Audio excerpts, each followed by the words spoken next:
Bismillahirrahmanirrahim. Assalamualaikum warahmatullahi wabarakatuh. Assalamualaikum warahmatullahi wabarakatuh. Innal hamdalillah nahmaduhu wa nasta'inuhu wa nastaghfiruh. Wa na'udzu billahi min syururi anfusina wa sayyiati a'malina.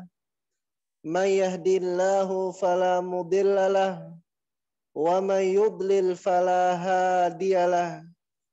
Asyhadu an la ilaha illallah wahdahu la syarikalah wa asyhadu anna Muhammadan abduhu wa rasuluh sallallahu alaihi wasallam la nabiyya wa la rasula ba'dah amma ba'du. Allahumma alimna ma yanfa'una wanfa'na bima 'allamtana wazidna ilman wa amalan ya rabbal alamin. Subhanaka la ilma lana illa ma 'allamtana innaka antal alimul hakim.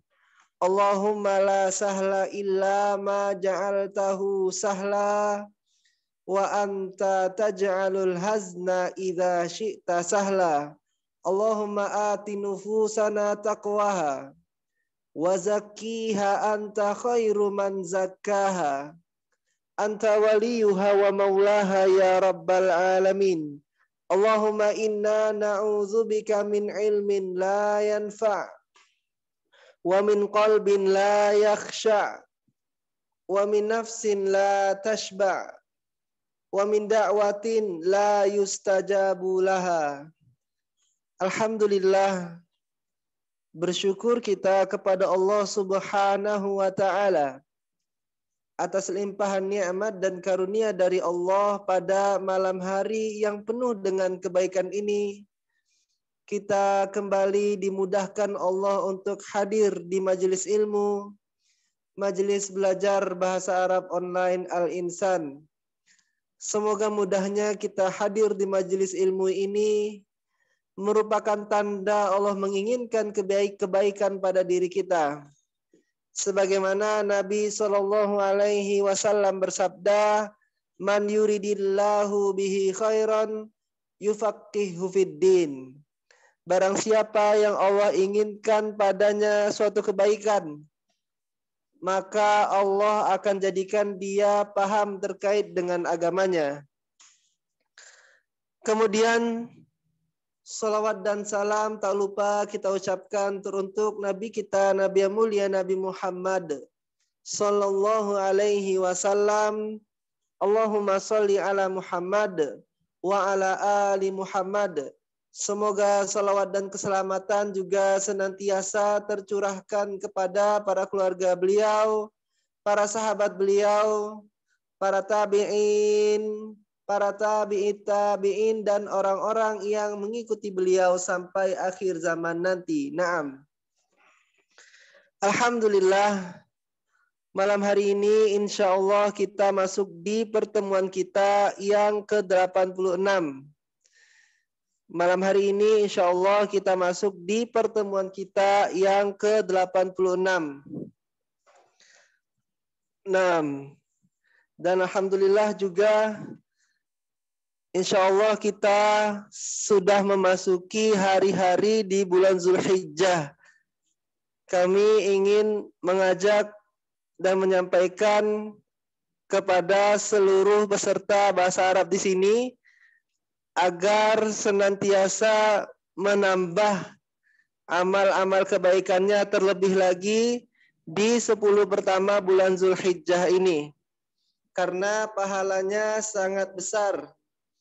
Nabi SAW bersabda, "Ma min ayyamin al-amalu sholih fihin ahabbu ilallah min hadhil ayyam." Qalu walal jihad fi sabilillah. Qala walal jihad fi sabilillah illa rajulun kharaja bi nafsihi wa malihi wa lam yarji' min dzalika bi syai'in. Rawahul Bukhari. Artinya, tidak ada hari yang amal soleh lebih dicintai oleh Allah daripada hari-hari yang 10 ini. yaitu 10 awal bulan Zulhijjah. Para sahabat bertanya, bukan pula jihad fi sabilillah? Nabi SAW menjawab, bukan pula jihad fi sabilillah, kecuali seseorang yang keluar dengan dirinya dan hartanya dan dia tidak kembali dari perang tersebut, artinya dia mati syahid. Riwayat Bukhari. Naam.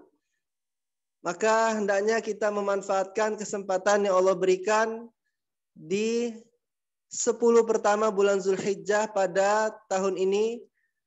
Ada banyak amal ketaatan yang bisa kita kerjakan, seperti yang paling agungnya adalah berhaji, kemudian berkurban, kemudian puasa Arafah yang paling utama, dan bisa dari awal bulan Zulhijjah juga. Kemudian memperbanyak baca Quran, zikir, dan thalabul ilmu, termasuk seperti yang kita lakukan sekarang. Naam. Marilah kita bersemangat sebagai kaum muslimin menyambut hari-hari di 10 pertama bulan Zulhijjah ini. Nah, kemudian kami juga menghimbau kepada seluruh peserta untuk senantiasa memurojaah pelajaran yang telah didapatkan, yaitu dengan menggunakan fasilitas rekaman atau juga murojaah buku catatan yang telah antum catat terkait pembelajaran yang antum dapatkan. Nah, kemudian kami juga menghimbau seluruh peserta untuk kembali menata niatnya dan semangatnya dalam thalibul ilmi. Semoga antum menjadi orang-orang yang sungguh-sungguh di dalam belajar bahasa Arab. Sudah masuk di pertemuan ke-86, alhamdulillah, patut untuk disyukuri, dan semoga semakin antum mensyukuri nikmat Allah tersebut, semoga Allah mudahkan antum untuk hadir di pertemuan-pertemuan selanjutnya insyaallah. Kemudian kami juga menyampaikan kepada seluruh peserta untuk kembali memperhatikan tata tertib majelis online yang telah kita sepakati, yaitu terkait dengan tawajuhnya antum di dalam belajar dan juga antum hadir on time, ya. Kemudian siap mendapatkan ilmu dengan berpakaian rapi, dengan modul, kitab, dan buku catatannya. Naam.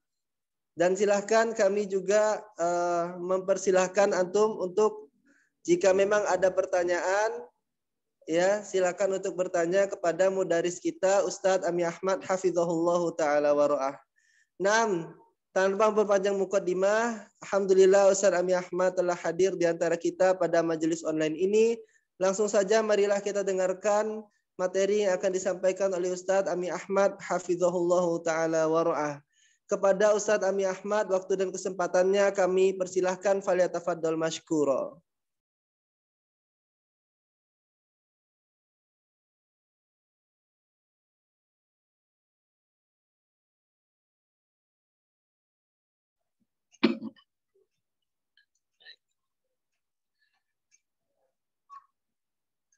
Terima kasih Ustaz Livi. Assalamualaikum warahmatullahi wabarakatuh. Waalaikumsalam warahmatullahi wabarakatuh.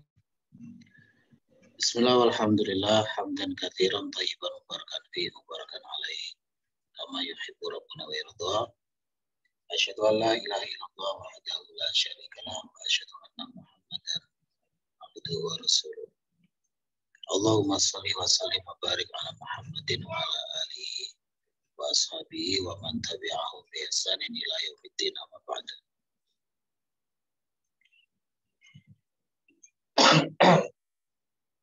Khair insyaallah.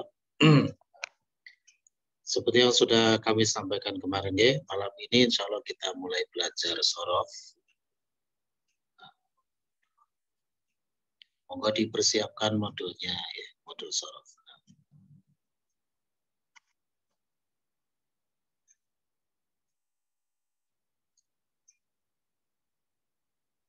Ilmu shorof bersama ilmu nahwu itu adalah dua unsur yang paling utama dan paling fundamental di dalam ilmu bahasa Arab. Nah, untuk bisa sampai pada tingkat membaca dengan baik dan benar, ya, harus menguasai dua cabang ilmu tersebut. Bagi seorang penuntut ilmu, dua cabang ilmu tersebut itu minimal yang harus dikuasai. Itu ilmu dan shorof.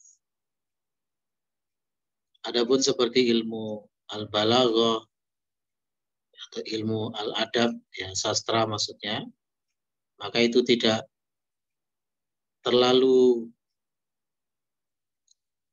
ditekankan, ya. Bagi yang ingin belajar ya monggo, tidak juga tidak apa-apa.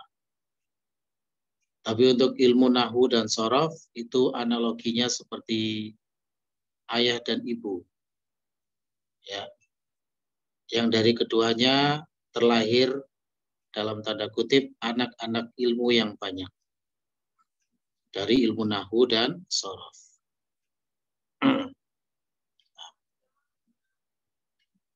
Kalau nahwu itu yang dipelajari fokusnya terletak pada perubahan akhir-akhir kata, ya, sesuai dengan i'rabnya. Itu marfu, mansub, majrur, dan majzum untuk fi'il. Sedangkan kalau ilmu shorof itu mempelajari perubahan kata secara menyeluruh. Ya, bukan karena sebab i'rab, tapi berdasarkan tuntutan kebutuhan akan fungsi dan maknanya. Itu ilmu shorof. Misalnya begini, ya saya berikan wacana awal dulu. Ungkapan telah menolong, sedang atau akan ditolong, sedang atau akan menolong, pertolongan, pihak yang menolong, pihak yang ditolong, tolonglah, jangan menolong, waktu menolong, tempat menolong, alat menolong, telah ditolong, sedang atau akan ditolong. Itu semuanya adalah ungkapan yang berbeda, ya, sehingga membutuhkan bentuk lafadz yang berbeda pula. Itulah yang dipelajari pada ilmu shorof secara garis besarnya. Tapi tidak sesimpel itu. Ya, tidak sesederhana itu. Ada banyak aspek juga nanti yang harus dipelajari terkait dengan ilmu shorof. Nah, tapi intinya bahwa ilmu shorof itu mempelajari perubahan-perubahan kata secara menyeluruh, bukan hanya di ujungnya saja, tapi secara menyeluruh, dikarenakan adanya tuntutan fungsi dan maknanya. Misalnya kalau kita ingin mengatakan telah menolong, bagaimana bunyi lafadznya? Sedang atau akan menolong, bagaimana bunyi lafadznya? Pertolongan, bagaimana bunyi lafadznya? Dan seterusnya. Perubahan-perubahan itulah yang dipelajari dalam ilmu shorof. Yang mana perubahan-perubahan itu tidak dipelajari pada ilmu nahwu. Baik, insyaallah. Sudah siap ya dengan modulnya masing-masing. Sekarang kita mulai membaca modulnya. Insya Allah sifatnya fleksibel saja ya. Soal waktu nanti sesuai dengan kebutuhan. Tapi insya Allah sesuai yang kami sampaikan kemarin, kalau belajar shorof berarti waktunya sedikit ditambah, mungkin sekitar jam 21.15, maksimal insya Allah jam 21.30. Ya, tidak mengapa kita berlelah-lelah dalam menuntut ilmu supaya kita tidak lelah di dalam kebodohan. Baik.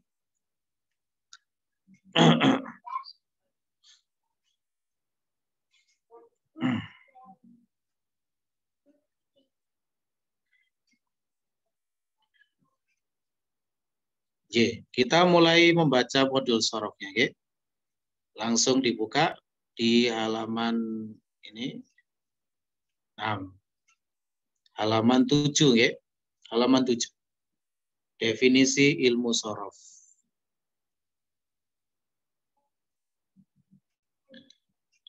Baik.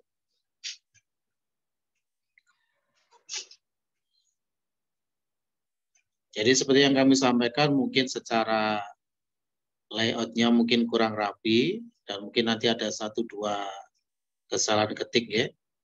Mau kita rapikan, mau kita koreksi kembali, Word-nya tidak ada. File Word-nya hilang. Ya. Nah, kalau pakai PDF itu bisa, tapi font Arabnya ini ya, jadinya hancur. Nah, daripada nulis lagi satu persatu, ya, apa yang ada ini kita pelajari. Nah. Baik, kita mulai dari definisi ilmu sorof. Ya. Sebenarnya ilmu sorof itu sendiri, ya, kalau bagi saya pribadi itu ilmu yang sangat menarik. Ya, ilmu yang sangat menarik, meskipun cakupannya tidak seluas ilmu nahwu. Ya, menariknya itu karena kita bisa mengetahui perubahan-perubahan kata, ya, sesuai dengan fungsi dan maknanya. Ya. Apalagi nanti kalau kita sudah belajar ilmu i'lal, itu sangat luar biasa. Kita jadi mengetahui rahasia-rahasia di balik suatu lafaz. Ya, mengapa jadi begini, mengapa jadi begitu, itu semuanya ada ilmunya. Ya, jadi sabar dulu, insya Allah nanti kita juga belajar ilmu i'lal. Di sorof lanjutan, ya. Ini adalah sorof dasar. Definisi ilmu sorof. Ilmu sorof adalah ilmu yang mempelajari perubahan bentuk-bentuk atau bangunan kalimat, yaitu kata, bukan karena sebab i'rab, melainkan karena sebab perbedaan istilah dan maknanya. Nah, gitu ya. Jadi i'rab itu tidak, sorof itu tidak mempelajari aspek i'rab, ya, tidak ada. I'rab itu dipelajari pada ilmu nahwu. Jadi yang dipelajari dalam ilmu sorof itu adalah aspek perubahan bentuk lafaz. Gitu ya, aspek perubahan bentuk lafaz, di mana perubahannya lafaz itu ya atas dasar istilah dan maknanya. Oh, kalau istilah dan maknanya A, maka lafadznya harus A. Kalau istilah dan maknanya B, maka lafadznya harus B. Ya, seperti itu gambarannya. Nah, saya berikan sampel di situ ya, contohnya. Saya berikan contohnya dengan fi'il doroba.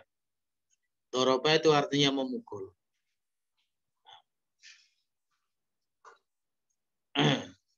Di situ saya berikan wazannya beserta istilah dan maknanya. Nanti dalam ilmu sorof, istilah itu ya ini, meliputi fi'il madhi, fi'il mudhari', masdar, isim fa'il, isim maf'ul, fi'il amr, fi'il nahi, isim makan, isim zaman, isim alat, fi'il madhi majhul, dan fi'il mudhari' majhul. Ini adalah istilah-istilah perubahan-perubahan lafaz itu sendiri. Ada 12 poin. Okay? Nah, meskipun nanti untuk isim alat itu nanti adanya hanya pada fi'il thulathi mujarrad. Di luar thulathi mujarrad sudah tidak ada isim alat. Tapi secara umum seperti ini. Ya, gambarannya. Jadi inilah yang dimaksud. Perbedaan istilah dan maknanya itu menyebabkan perbedaan wazannya. Wazan itu bentuk, gitu ya. Wazan itu adalah bentuknya. Kita mulai dari misalnya kata doroba, itu artinya telah memukul. Ini adalah fi'il madhi. Ya, fi'il madhi, doroba.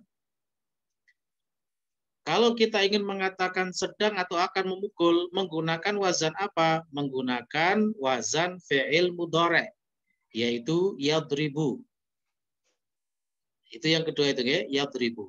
Pelan-pelan belajarnya, ya. Yang penting bisa dicerna dan dipahami. Terutama bagi yang benar-benar baru belajar, ya. Nah, jadi pelan-pelan.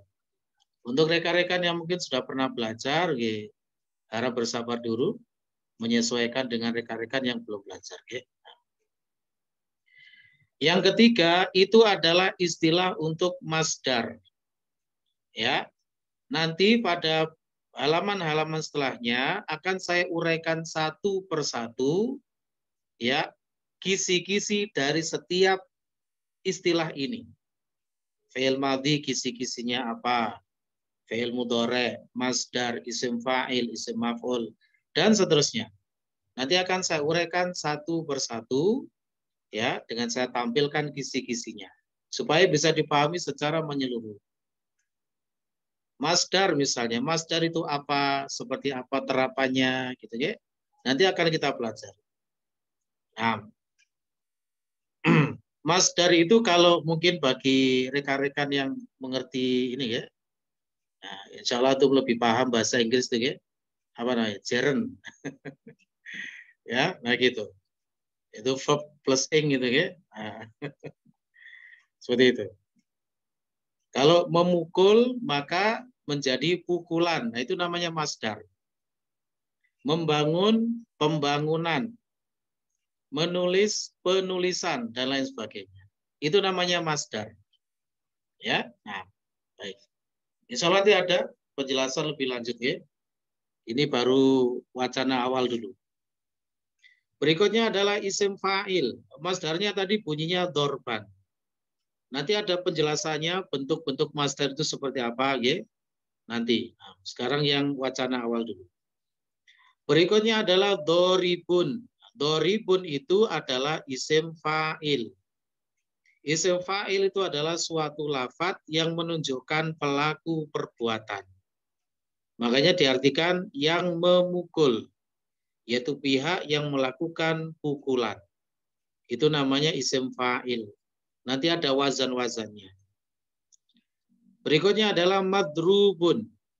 Madrub itu adalah isim maf'ul. Isim maf'ul itu adalah pihak yang mengalami atau terkena dampak perbuatan. Ya, yang menjadi korban dari suatu perbuatan itu adalah isim maf'ul. Makanya diartikan yang dipukul. Gitu ya, yang dipukul. Berikutnya adalah idrib. Idrib itu namanya fi'il amr, ya.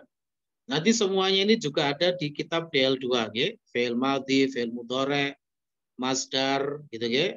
Nah, fi'il amr, fi'il nahi, nanti semuanya ada. Baik.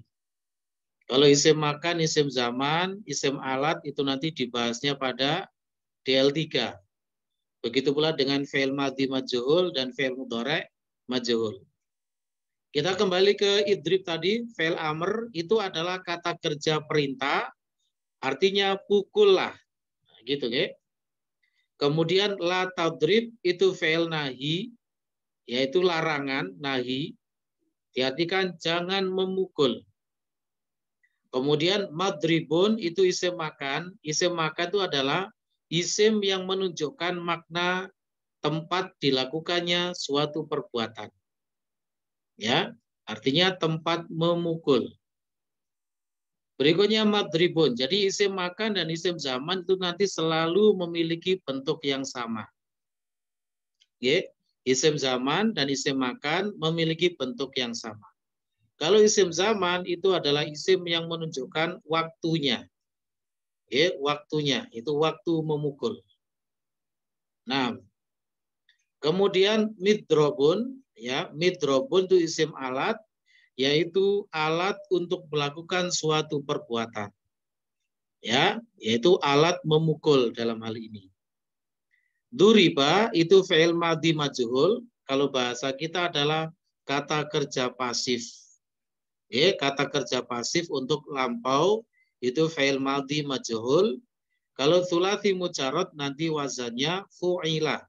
Jadilah duriba. Ya, nanti semuanya akan kita pelajari wazan-wazan itu, ya. Jadi tidak perlu khawatir. Duriba artinya telah dipukul. Yudrobu ini fi'il mudhari' majhul, kata kerja pasif untuk waktu sedang terjadi atau akan terjadi. Yudrobu dengan wazan yuf'alu. Artinya sedang atau akan dipukul. Ya, ini hanya sekedar contoh saja rekan-rekan bahwasanya ini loh yang dimaksud dengan ilmu shorof, yaitu mempelajari perubahan bentuk-bentuk kata ya disebabkan adanya tuntutan perbedaan istilah dan maknanya. Kalau istilah dan maknanya A, maka wazan yang digunakan adalah A. Kalau istilah dan makna yang dibutuhkan B, maka pakailah wazan B. Inilah yang dipelajari pada ilmu shorof. Bisa dipahami ya? Nah, mungkin ada yang perlu ditanyakan dulu sebelum dilanjutkan. Apa Ustaz, untuk kata dasarnya ini pukul berarti Ustaz ya? Kata dasarnya maksudnya? Ini kan wazan-wazannya Ustaz. Berarti kata dasarnya ini berarti pukul gitu Ustaz. Bukan begitu. Jangan disamakan dengan bahasa Indonesia, okay? Kata dasar atau kata yang menjadi akar dari suatu pecahan-pecahan kata kalau dalam bahasa Arab itu adalah fi'il madhinya. Begitu ya? Adalah fi'il madhi. Jadi kata dasarnya ya doroba itu memukul. Begitu ya? Bisa dipahami ya? Nah, baik. Ustaz. Kalau pukul mungkin maksud antum adalah pukulan. Itu masdar. Memang di kalangan ulama itu ada perbedaan pendapat apa yang menjadi kata dasar dari berbagai pecahan kata. Kalau pendapat ulama Basra ya dari kalangan Basriyin yang dikepalai oleh Sibawai, Imam Sibawai, itu menyatakan yang menjadi kata dasar adalah fi'il madhi. Tapi kalau pendapat Kufa dari kalangan Kufiyin yang diketuai Imam Al-Kisai, itu menyatakan yang menjadi kata dasar itu adalah masdar. Tetapi insya Allah yang roji adalah fi'il madhi. Itulah mengapa dalam tasrifan ya dimulai dari fi'il madhi bukan dari masdar. Dari fi'il madhi itulah nanti akan dipecahkan kata ini, kata itu, kata A, B, C dan seterusnya ya sesuai dengan wazan-wazan seperti ini. Nah, bisa dipahami ya? Baik, insyaallah. Ada lagi sebelum dilanjutkan? Sabun, baik. Kita lanjutkan ke poin berikutnya yang B.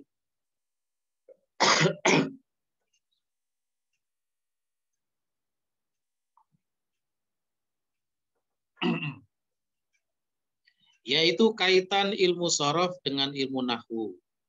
Ini sifatnya masih pengantar-pengantar, belum masuk ke tasrifan wazan-wazannya.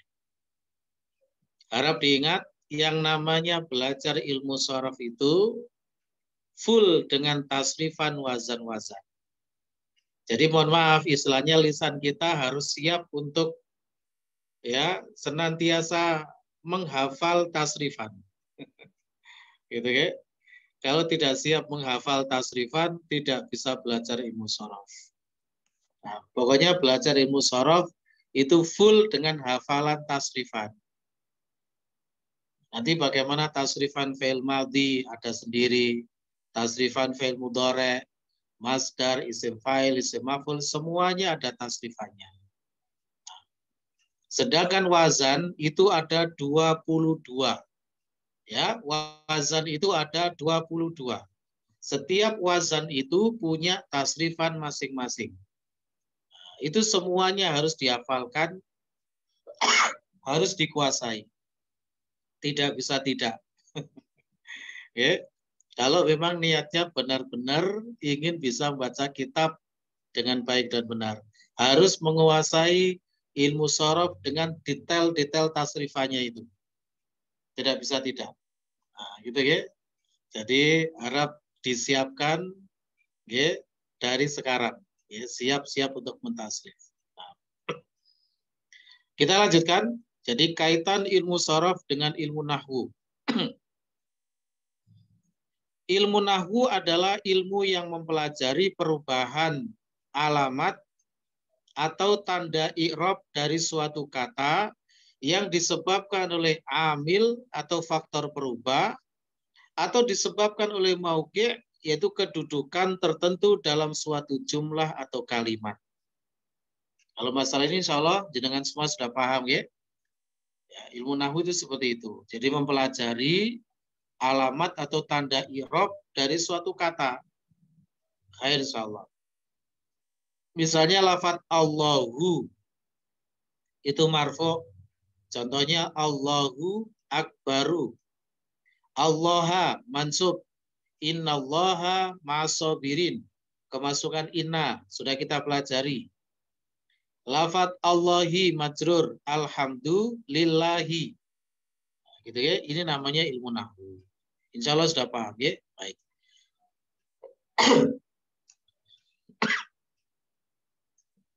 Nahwu dan sorof merupakan dua bidang ilmu bahasa Arab yang paling fundamental serta dibutuhkan oleh pembelajar bahasa Arab untuk setidaknya bisa membaca kitab gundul serta berbicara dengan grammar atau kaidah yang fushah. Fushah itu yang fasih. Fasih itu artinya baik dan benar. Gitu ya. Itu namanya fasih. Insyaallah. Para ulama bahasa Arab menganalogikan ilmu sorof sebagai ibu dan ilmu nahwu sebagai ayah. Dari ayah dan ibu lahirlah anak-anak yang banyak.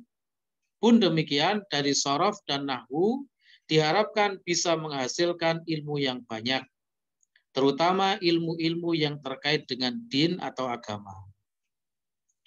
Nahwu dan sorof jika disinergikan akan menjadi gerbang utama untuk memasuki berbagai bidang ilmu lain.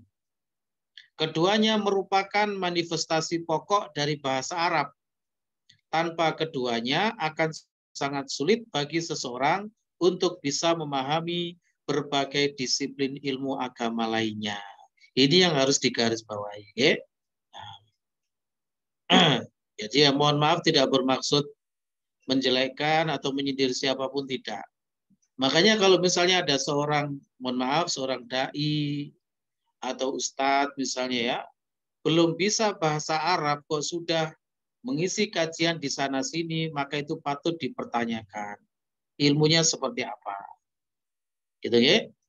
Begitu pula dengan kita pribadi, kita introspeksi diri kita pribadi. Misalnya kita belum sampai pada tahapan orang yang mutafaqih dalam ilmu bahasa Arab, dalam minimal ilmu nahwu dan sorof, maka hendaknya kita harus paham kapasitas diri kita sendiri. Ya, misalnya kita berbicara di media sosial, ya, berbicara dengan siapapun, dengan orang lain, harus sadar akan kapasitas diri kita sendiri. Jangan melampaui ya apa yang menjadi ukuran diri kita sendiri. Begitu ya? Insyaallah. Karena ya ini tadi, mau bagaimanapun orang itu belajar agama, selama dia tidak mempelajari ilmu bahasa Arab, maka gerbang-gerbang ilmu itu tidak akan bisa terbuka dengan baik. Ya, bisa jadi dia akan tetap mendapatkan ilmu. Kalau masalah pahala itu adalah urusan Allah, ya. Tetapi ilmu yang didapatkan, ya, itu sedikit saja.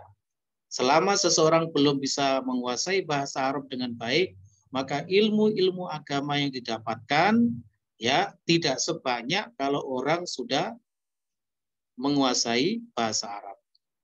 Begitu, khair insyaallah. Afwan Ustaz. Nggih, monggo silakan, Pak. Ustaz, ini hanya sekedar untuk menambah motivasi aja, Ustaz. Nggih, Mas. Dari sisi sejarahnya ilmu nahwu sorof itu apakah memang sudah ada semenjak zaman Nabi ataukah memang ini muncul setelahnya, Ustaz? Apaan? Syukron, Ustaz. Nggih, baik, Harzal. Kalau secara disiplin keilmuan, ya, namanya ilmu sorof, ilmu nahwu dan sorof itu belum ada di zaman Nabi SAW dan para sahabat. Kenapa? Para sahabat dan tentunya Nabi SAW adalah orang Arab asli yang berbicara dengan bahasa yang fusha, gitu ya. Tanpa belajar bahasa Arab dengan kaidah-kaidahnya pun mereka itu sudah berbicara dengan bahasa yang fusha. Apalagi Nabi SAW, ya, ma yantiqu 'anil hawa in huwa illa wahyu yuha. Tidak berbicara dengan hawa nafsunya, apa yang beliau ucapkan adalah atas dasar wahyu yang diwahyukan. Jadi apa yang beliau ucapkan itu atas dasar wahyu. Nah, gitu ya.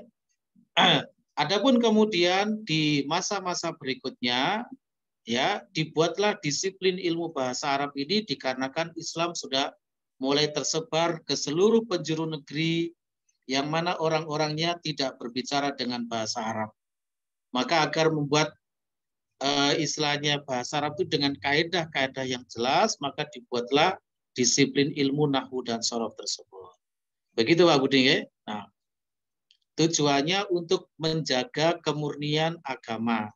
Karena kemurnian agama ini sangat erat kaitannya dengan bahasa Arab. Begitu. Nah, bagaimana di negeri-negeri yang jauh misalnya akan bisa memahami agama dengan baik kalau tidak memahami bahasa Arab, sedangkan ya Al-Qur'an dan As-Sunnah itu turun atau ada dengan bahasa Arab. Begitu, khair insyaallah. Keren, Ustaz. Yes, saya Budi. Baik, kita lanjutkan ke poin berikutnya yang C. Manfaat ilmu sorof. Manfaat ilmu sorof. Mempelajari ilmu sorof memiliki banyak manfaat serta urgensi. Di antaranya, 1. Untuk mengetahui bentuk dasar atau akar suatu kata, beserta segala ragam perubahannya. Misalnya, bagaimana mengetahui isim alat dari fi'il A, isim zaman dari fi'il B, fi'il amr dari fi'il C, dan lain-lain. Itu nanti bisa diketahui kalau kita menghafal tasrif istilahi. Tasrif nanti ada 2, ada tasrif istilahi dan tasrif lughawi. Tasrif lughawi itu adalah tasrif yang diuraikan dari tiap item yang ada pada tasrif istilahi. Yang saya tampilkan di kotak di atas tadi, ya, doroba, yadribu, dorban, doribun, madrubun, idrib, la tadrib, madribun, madribun, midrobun, duriba, yudrobu, ini adalah tasrif istilahi namanya. Yaitu tasrif yang didasarkan pada perubahan istilah-istilahnya. Makanya tiap itemnya itu kan ada istilahnya, ya. Fi'il madhi, fi'il mudhari', masdar, dan seterusnya. Nah, tiap item ini nanti bisa kita tarik dan kita uraikan, ya, satu persatu dengan metode tasrif lughawi. Ya, misalnya doroba itu fi'il madhi. Sebagaimana kemarin kita belajar laisa itu, ya, kan sudah kita berikan sepil tentang fi'il madhi. Ya, fa'ala, fa'ala, fa'alu, fa'alat, fa'alata, fa'alna, fa'alta, fa'altuma, fa'altum, fa'alti, fa'altuma, fa'altuna, fa'altu, fa'alna. Itu adalah tasrif lughawi dari fi'il madhi. Ya, bisa kita terapkan di situ, misalnya doroba. Doroba, doroba, dorobu, dorobat, dorobata, dorobna. Dorobta, dorobtuma, dorobtum, dorobti, dorobtuma, dorobtuna, dorobtu, dorobna. Ini contoh tasrif lughawi yang didatangkan dari fi'il madhi. Nah, begitu ya.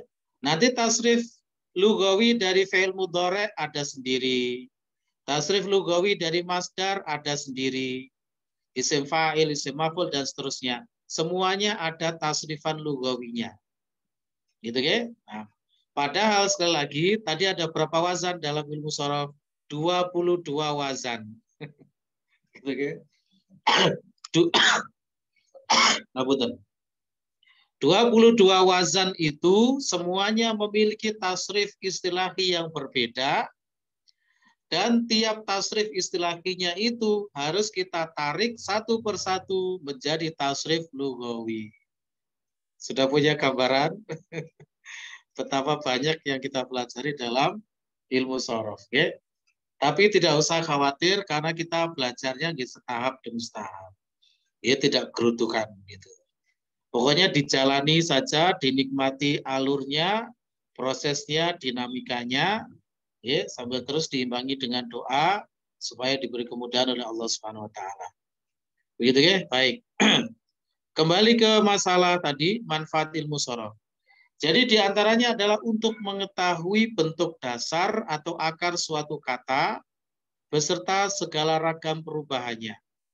Misalnya gitu ya. Misalnya kita ingin mengetahui isim fa'il dari wazan anzala. Anzala itu artinya menurunkan. Terus kalau pihak yang menurunkan itu apa bunyinya? Nah, ini kita runut dari tasrif istilahinya. Makanya nanti kita harus hafal tasrif istilahi. Bahkan sering saya sampaikan kepada para pembelajar yang belajar sama saya, tasrif istilahi itu merupakan rukunnya ilmu sorof. Wajib dihafalkan. Kalau dalam ilmu nahwu yang menjadi rukun apa? I'rab. Ya, i'rab 9 macam isim itu. Sama i'rabnya fi'il mudhari nanti, ya. Nah, itu rukunnya. Sedangkan kalau dalam ilmu sorof yang menjadi rukun adalah tasrif istilahi. Ya. Jadi wajib dihafalkan tasrif istilahi itu. Nah. Kembali ke tadi, misalnya anzala itu artinya menurunkan. Terus kalau begitu pihak yang menurunkan apa bunyinya? Berarti kita harus menghafal, ya, wazan af'ala yang merupakan wazan dari anzala. Anzala itu wazannya adalah af'ala. Af'ala itu tasrif istilahinya af'ala yuf'ilu if'alan muf'ilun. Nah, urutan keempat itu adalah isim fa'il. Oke. Urutan keempat itu adalah isim fa'il. Kita bisa lihat di kotak yang di atas tadi. Kalau tidak percaya, bisa kita cek. Nah, isim fa'il ada di urutan keempat. Gitu ya. Jadi anzala yunzilu inzalan munzilun.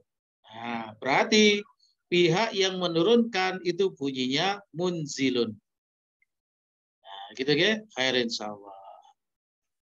Seru pokoknya ya belajar sorof. Baik, kita lanjutkan sekarang manfaat yang kedua. Untuk mengetahui perubahan-perubahan makna atas dasar perubahan-perubahan bentuk. Misalnya, gitu ya. Nazala itu artinya turun dengan tipe wazan thulathi mujarrad. Thulathi mujarrad itu adalah fi'il yang punya 3 huruf saja. Ya, nah, punya 3 huruf saja. Begitu dirubah wazannya menjadi fa'ala, yaitu nazzala, z-nya itu, za-nya itu di tasdid, gitu ya. Nazzala artinya sudah berubah. Kalau nazala itu turun, kalau nazzala menurunkan. Nah, gitu ya. Seperti dalam Al-Qur'an misalnya surah Al-Furqan, tabarakalladzi nazzalal furqana ala abdihi. Ya, Maha Suci Allah yang telah menurunkan Al-Furqan, yaitu Al-Quran, kepada hambanya. Nah, gitu ya. Nazzala artinya menurunkan. Kemudian kalau ghafaro itu artinya mengampuni dengan tipe thulathi mujarrad. Kalau kita rubah menjadi wazan istaf'ala, yaitu istaghfaro, artinya sudah berubah. Istaghfaro artinya meminta ampun. Istighfar itu lagi. Nah, istighfar itu adalah masdar dari istaghfaro. Istaghfaro yastaghfiru istighfaro. Baik, khair insyaallah. Mungkin kita percepat, kita selesaikan sampai 5, okay? Nah, Manfaat yang ketiga adalah untuk memahami fungsi dan makna suatu kata berdasarkan bentuknya. Ya, misalnya apa fungsi dan makna dari katibun, maktubun, maktabun dan lain-lain. Ya, itu nanti diketahui dari istilah-istilah pada tasrif istilahinya. Oh, katibun ini adalah wazan fa'ilun, yaitu isim fa'il. Berarti pihak yang menulis. Maktubun ini adalah isim maf'ul, berarti pihak yang ditulis. Saya katakan pihak itu maksudnya mencakup bisa manusia atau selain manusia, gitu ya. Kalau dibilang orang, takutnya nanti ya ternyata bukan orang saja, benda-benda, hewan-hewan, gitu ya. Makanya saya menyebut dengan istilah pihak, bisa mencakup semuanya. Kalau maktabun itu adalah wazan maf'alun, ini adalah isim zaman dan isim makan. Yaitu waktu menulis atau tempat menulis. Ya, biasanya diartikan dengan meja. Gitu ya. Baik. Yang keempat, untuk membantu melacak dan menganalisis arti kata karena telah mengetahui akar katanya. Tadi sudah saya sampaikan bahwasanya akar kata itu adalah fi'il madhi. Ya. Misalnya kita ingin mencari arti kata mat'amun. Ya, mencari kata mat'amun. Biasanya kalau di kamus-kamus itu tidak langsung ada mat'amun gitu, tidak ada. Melainkan harus kita runut dulu dari akar katanya, yaitu fi'il madhi. Fi'il madhinya adalah to'ima. Maka kalau kita mencari di kamus, ya, kita cari dulu kata to'ima dari fi'il madhinya, nanti terus di situ ada turunan-turunan katanya, ada pecahan-pecahan. Istilahnya itu al-mustaqot, pecahan-pecahan kata. Salah satunya di situ ada kata mat'amun, itu artinya tempat makan. Begitu ya? Baik. Tapi zaman sekarang sudah canggih, jadi tinggal klik. Sudah ada di internet semua, ya. Nah. Jadi nggak perlu repot-repot mencari fi'il madhinya dulu, kelamaan. Baik.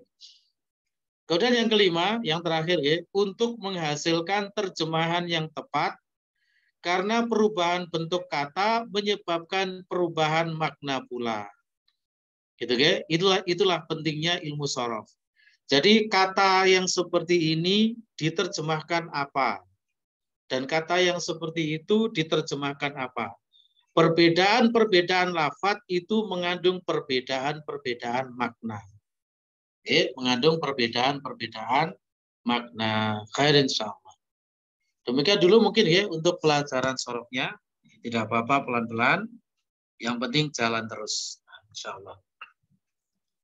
Baik, barangkali ada yang perlu disampaikan lagi sebelum kita belajar nahwunya.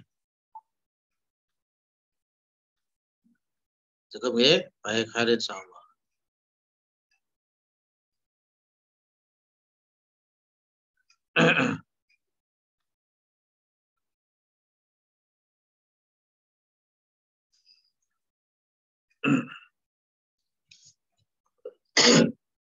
Kita kembali ke kitab DL-nya, ya. Monggo dibuka lanjutannya yang kemarin.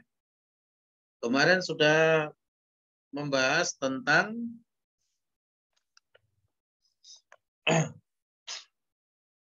adat murokab belasan, ya. Penjelasannya sudah selesai. Sekarang kita tinggal baca latihannya. Nah, latihan 9, monggo dibuka. Saya bacakan perintahnya. Iqra' ma yali tsummaktubhu ma'a kitabatil arqamil waridati fihi bil hurufi. Bacalah apa yang berikut, kemudian tulislah dia beserta penulisan angka-angka yang ada padanya dengan huruf. Tapi dibaca saja dan diterjemahkan. Di situ ada angka-angka dari adat belasan. Nah, tugas antum adalah membaca dan diterjemahkan. Baik. Kita coba mulai dari slide belakang. Biar nggak depan terus nanti yang itu saja. Oke. Yang di depan itu Pak Bayu gitu. Yang duduk di belakang nggak pernah kebagian ini ya. Khair insyaallah. Gaung silakan Gaung yang pertama. Fil fasli tis'ata asyara thalibun. Thaliban. Ya, maksudnya mansub kemarin ya. Sebagai tamis. Nah. Cara nih tadi tamis itu begini, rekan-rekan. Ya, kemarin yang bertanya tamis tuh ya. Dokter Anang. Cara nitani tamis itu adalah, tamis itu secara simpelnya adalah sebagai penjelas dari berbagai kemungkinan. Nah, gitu ya. Misalnya, di dalam kelas ada 19. Nah, 19 apa? Kan butuh diperjelas. Nah, lafadz yang menjelaskan itulah sebagai tamis. Di dalam kelas ada 19. 19 apa? 19 guru, apa 19 pedagang, atau 19 insinyur, oh 19 murid. Nah, makanya murid itu nanti sebagai tamyiz. Seperti contoh yang kemarin, saya membeli 1 kilogram. 1 kilogram apa? 1 kilogram beras atau 1 kilogram gula misalnya. Oh, ternyata saya beli 1 kilogram gula. Berarti gula itu sebagai penjelas dari berbagai kemungkinan, ya, maka itu sebagai tamyiz. Nah, gitu ya, air sawah. Ya, silakan diartikan, Gaung. Di dalam kelas ada 19 orang pelajar. Ya, baik, air sawah.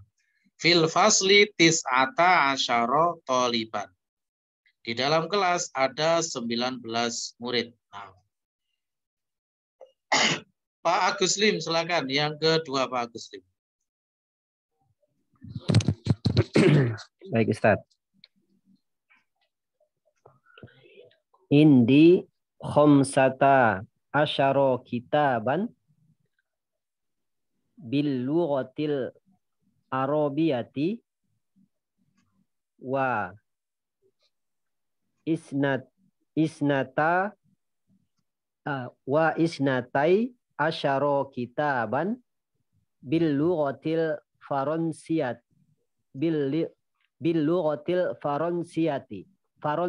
Yang 12 itu Pak Agus Lim, itu kemarin ya, bagaimana slogannya?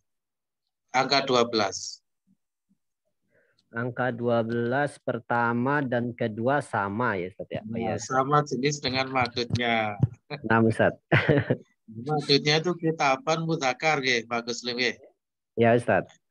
Berarti semuanya pakai mudzakkar. Dan marfu saja, tidak perlu mansub ya, Pak Agus Lim ya. Nah, moga diulang lagi. Wa, dari wa saja. Wa. Mana Pak Agus Lim? Oke, monggo Pak Agus Lim. Afwan, Ustaz. Oke, monggo. Ya. Diulang Ustaz ya. Oke, monggo. Indi khamsata asyara kitaban bil lughatil arabiyati wa isna wa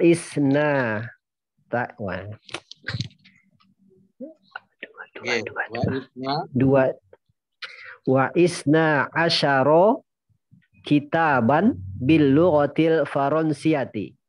Baik, Masya Allah. Khair. Moga diartikan. Saya memiliki 15 buku berbahasa Arab dan 12 buku berbahasa Prancis. Baik, khair insyaallah. Ya, Indi khamsata asyara kitaban bil lughatil arabiyyati wathna gitu ya, karena alifnya alif wasal.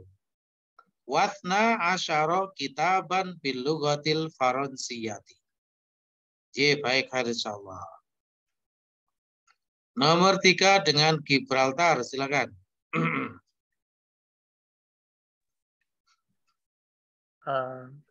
Ro'a Yusuf. Ro'a Yusufu. Ro'a Yusufu alaihi salamu. Ro'a Yusufu alaihi salamu fil manami. Wahidun asyara kaukaban. Gak ada kata wahid. Lihat contohnya di atas rekan-rekan ya. Kalau belum hafal, ada contohnya di atas itu. Oh, benar, Ustaz. Nah. Bagaimana 11 bunyinya? Ahada asyara, Ustaz. Nah, ahada asyara bukan wahid. Ya, apa Ustaz? Ya, apalagi kemarin sudah diterangkan. Adat belasan itu semuanya mabni alal fathi kecuali angka 2. Jadi nggak ada bunyi wahidun begitu. Semuanya di fathah ya. Ahada asyara kaukaban. Angka 11 berarti ikut kisem yang 11 12. Slogannya pertama dan kedua sama, gitu ya.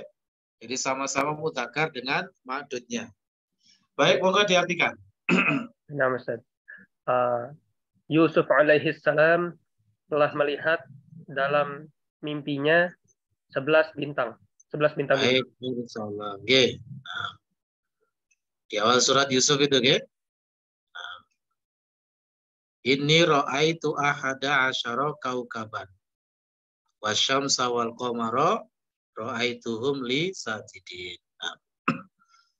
Baik begitu. Kemudian yang ketiga dengan yang keempat maksud saya dengan Hans, silakan Hans. Indi isruna riyalan. Baik. Indi isruna riyalan. Moga diartikan. Saya mempunyai 20 rial. Oke, baik. Saya memiliki 20 real. Al-Khamis yang kelima, Pak Budi, silakan Pak Budi. Ya. Kam hundukon fi hadas syari'i fihi salah sata asaro hundukon. Baik, betul. Moga diartikan. Ada berapa hotel di jalan ini? Oke. Di dalamnya ada 13 hotel. Baik, betul. Berapa hotel di jalan ini? Padanya terdapat 13 hotel. Salah sata asyara fundukon. Baik. Nomor 6 dengan Dr. Anang, silakan Anang.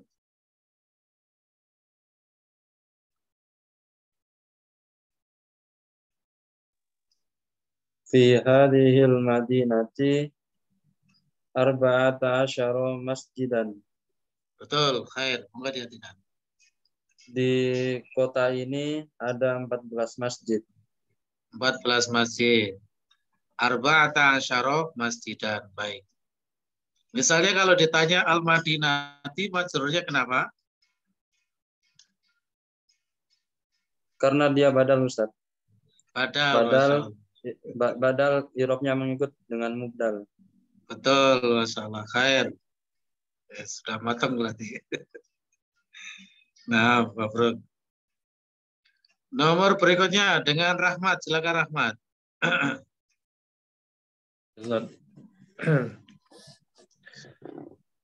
Samanu hazal kitabu sab'ata asyara riyalan. Sebentar, baik. Kita tampung dulu. Baik. Versinya Pak Ahmad, pripun Pak Ahmad? Monggo. Ustaz. Pak Ahmad Bahaudin, monggo silakan Pak Ahmad. Ya, Ustaz. Yang nomor 7. Nggih, monggo jenengan baca, Pak. Samanu hadzal kitabu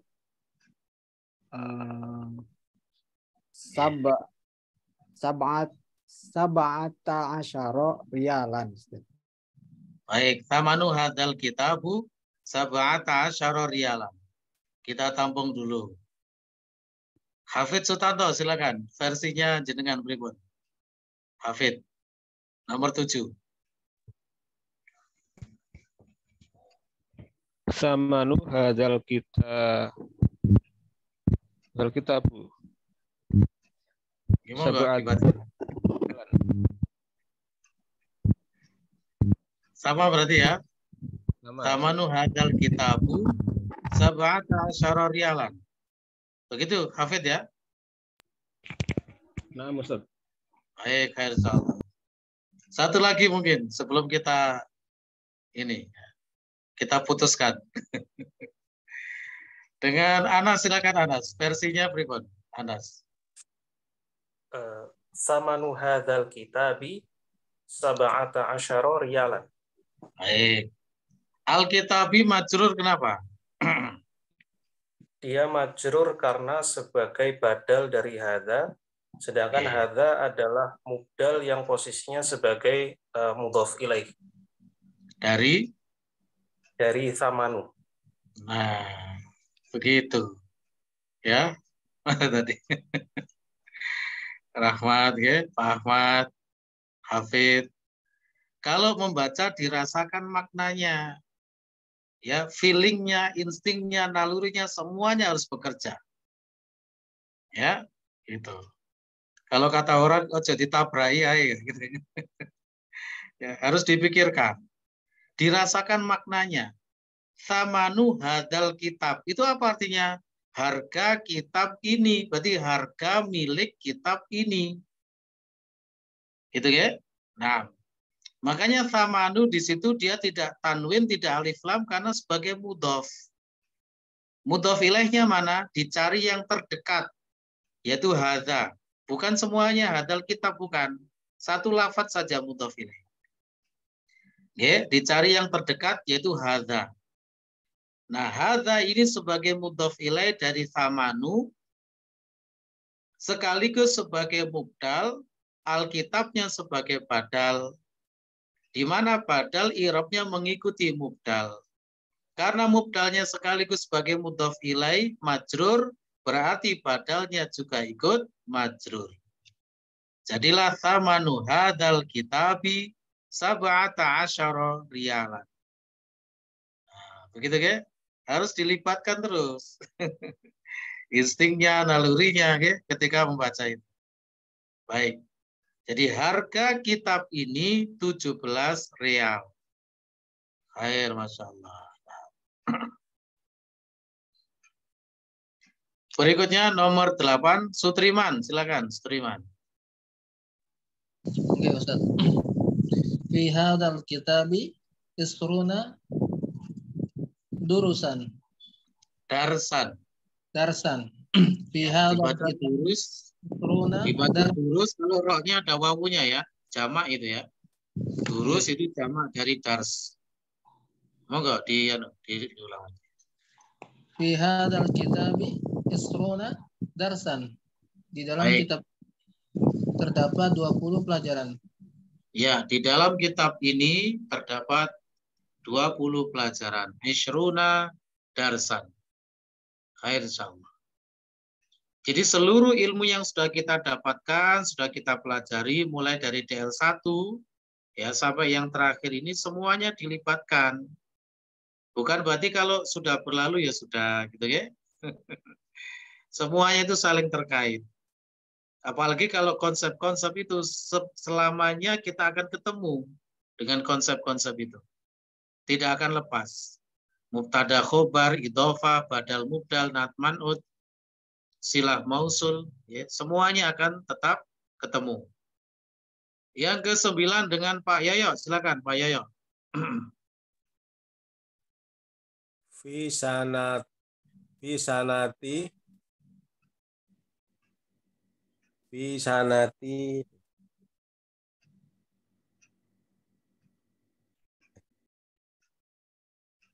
Lihat contohnya di situ Pak Yayo, okay? Kata-katanya itu, angkanya itu.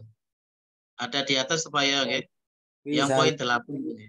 Na asaro syahron. Baik. Fisanati ifna asyara syahron. Moga diartikan. Di dalam setahun ada 12 bulan. Baik, insyaallah. Seperti itu penerapannya, okay? Adat murokab belasan. Oke, ada yang perlu ditanyakan dulu mungkin sebelum kita lanjutkan sedikit ya. Insya Allah nanti kita selesai sampai 9.15 atau mungkin 9.20. Sambut, tidak ada yang perlu ditanyakan. Sekarang kita lanjutkan ya materi berikutnya. Kita akan kembali. Moga silakan.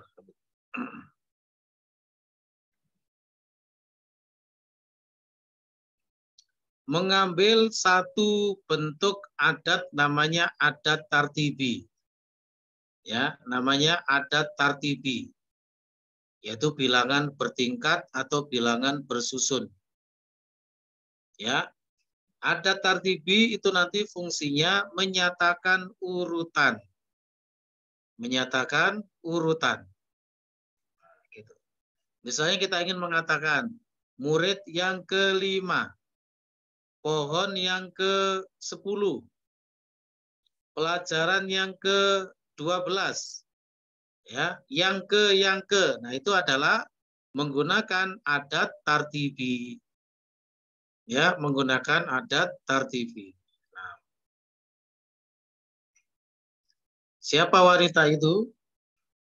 Dia istrinya Dokter Anang yang ke-4, misalnya. Ya. Ya, mudah-mudahan nggak dengar istrinya ya. Insyaallah. Nah. Kita lihat materinya di modul ya.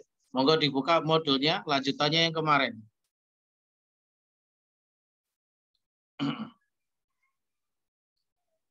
Jadi ungkapan-ungkapan seperti itu juga ada ketentuannya ya. Menggunakan uslub adat tartibi. Ya, adat tartibi. Kita baca di modulnya, ini juga lumayan panjang lebar penjelasannya. Okay? Baik, insyaallah. Tapi memang harus begitu, belajar bahasa itu ya.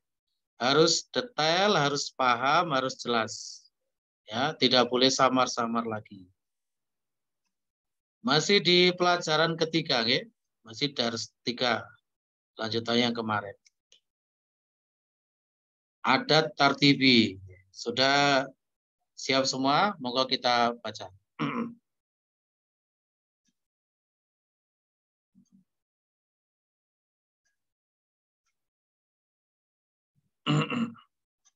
Baik.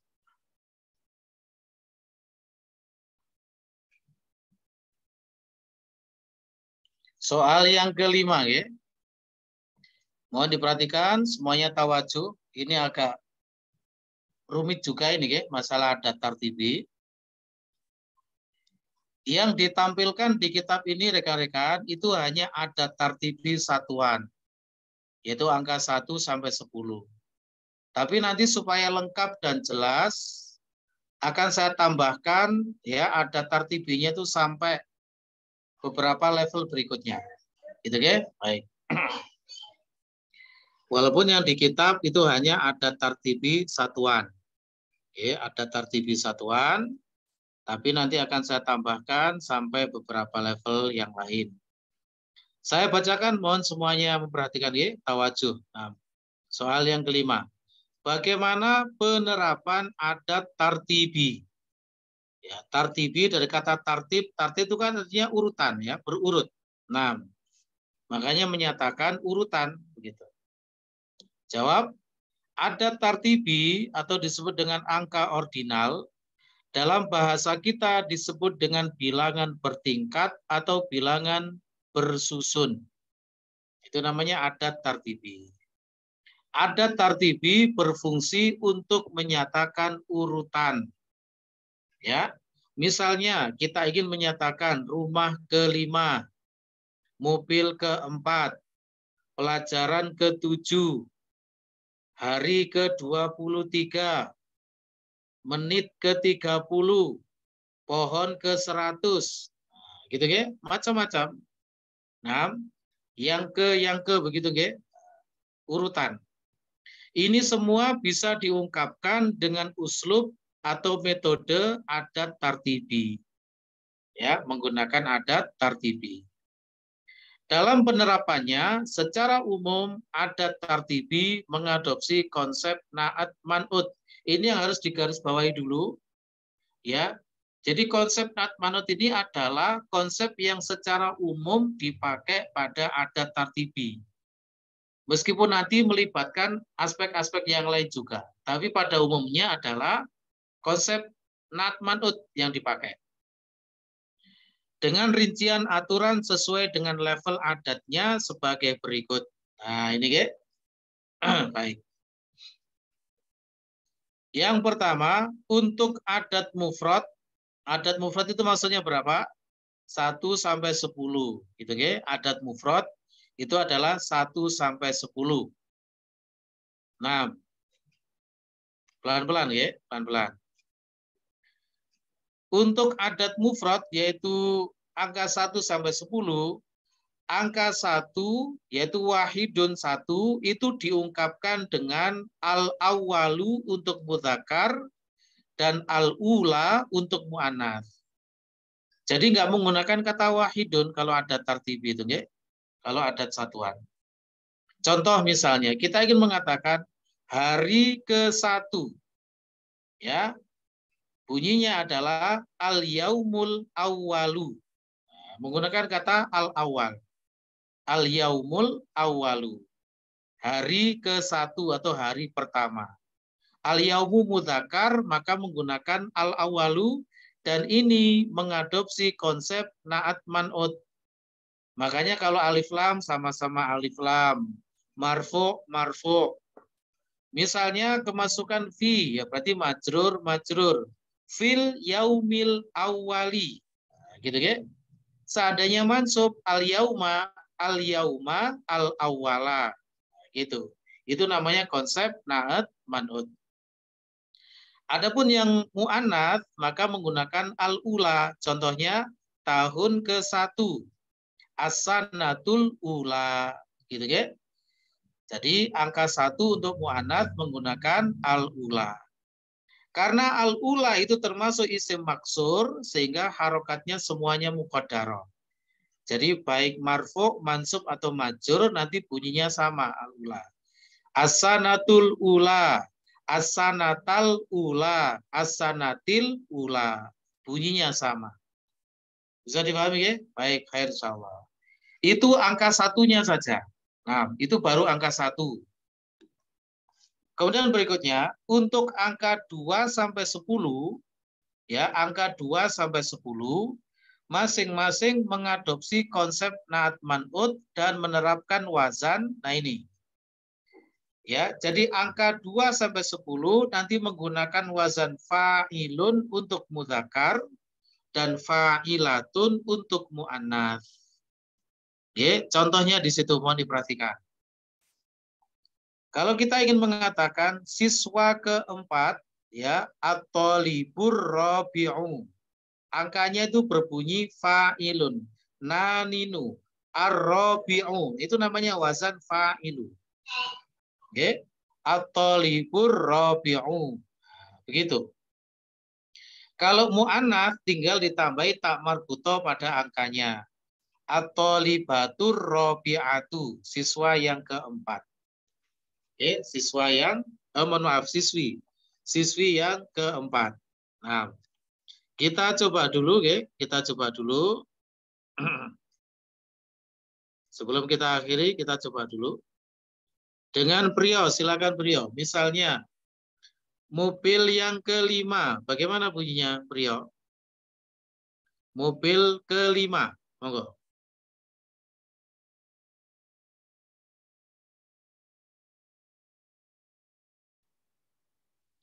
Halo Priyo.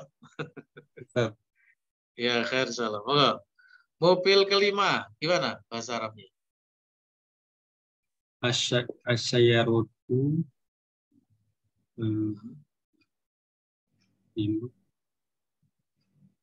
Angkanya menggunakan wazan fa'il. Ya, fa'il. Kalau 5 berarti apa bunyinya? Khomis. Khomis. Tinggal kemudian diterapkan sesuai adat, sesuai konsep na'at man'ut. Kalau alif lam ya pakai alif lam, mudzakkar mudzakkar, muannats muannats. Moga diterapkan. As-sayyaratu, limanya berbunyi apa? Asyaratu.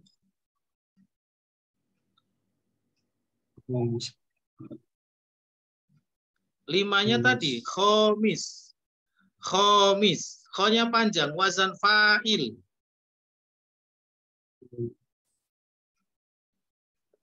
Khomisatun. Diterapkan dengan konsep naat man'ud. Diterapkan dengan konsep naat man'ud. As-sayyaratu pakai alif lam atau tidak? Ma'rifah atau nakirah? As-sayyaratu al-khomisatu. Nah, begitu. As-sayyaratul khomisatu. Baik. Berikutnya dengan EF, silakan EF. Misalnya mengatakan masjid yang ke-10. Masjid ke-10, silakan. Kalau belum tahu angka bunyi angkanya, rekan-rekan bisa melihat di kitabnya. Di poin 10 itu ya. 2 as-tsani, 3 as-tsalitsu, 4 ar-rabi'u dan seterusnya sampai 10 al-ashiru. Silakan EF. Al-masjidul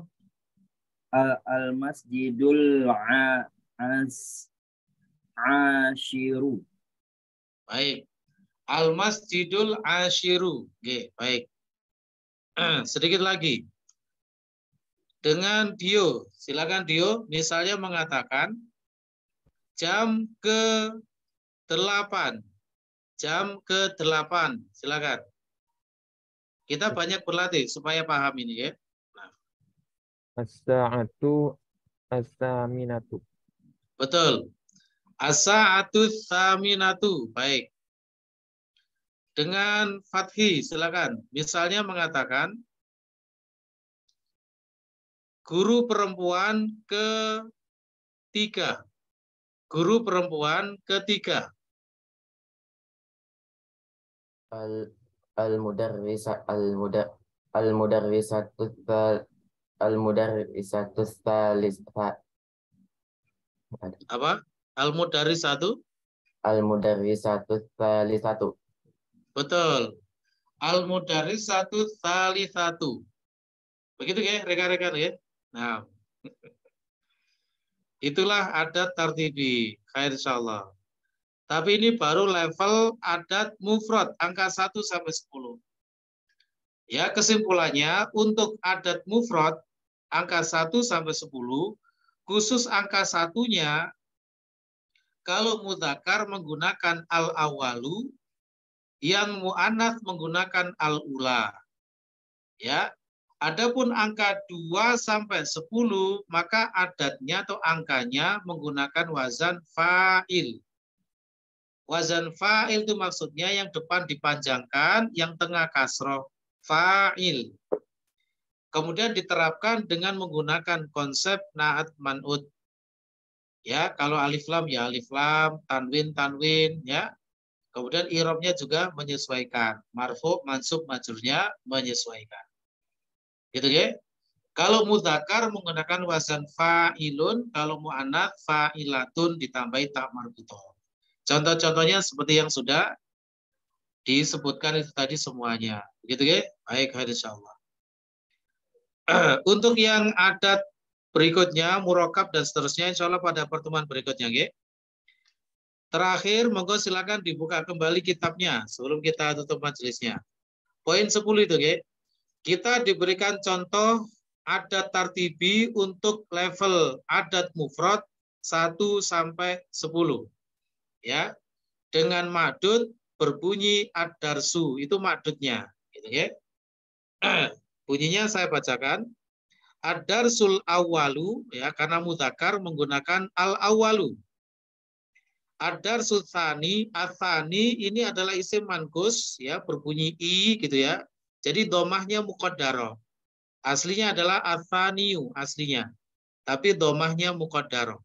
Nah, ad-darsul tsalitsu, ad-darsul rabi'u, ad-darsul khamisu, ad-darsul sadisu, ad-darsus sabi'u, ad-darsus tsaminu, ad-darsus tasi'u, ad-darsul asyiru. Yang paling penting dari adat tartibi itu adalah menghafalkan bentuk-bentuk angkanya.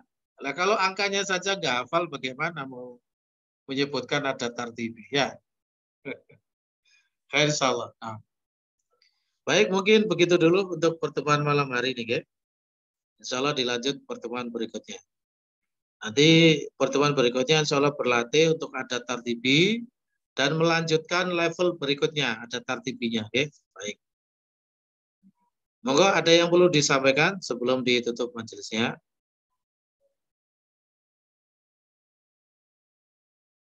Ampun, baik, alhamdulillah. Baik, kalau begitu dari kami cukup sekian dulu, kurang lebihnya mohon maaf. Insya Allah bertemu di pertemuan berikutnya. Wabillahi taufiq wal hidayah, subhanakallahumma hamdika, asyhadu an la ilaha illa anta astaghfiruka wa atubu ilaik. Wassalamualaikum warahmatullahi wabarakatuh. Waalaikumsalam. Jazakumullah khairan.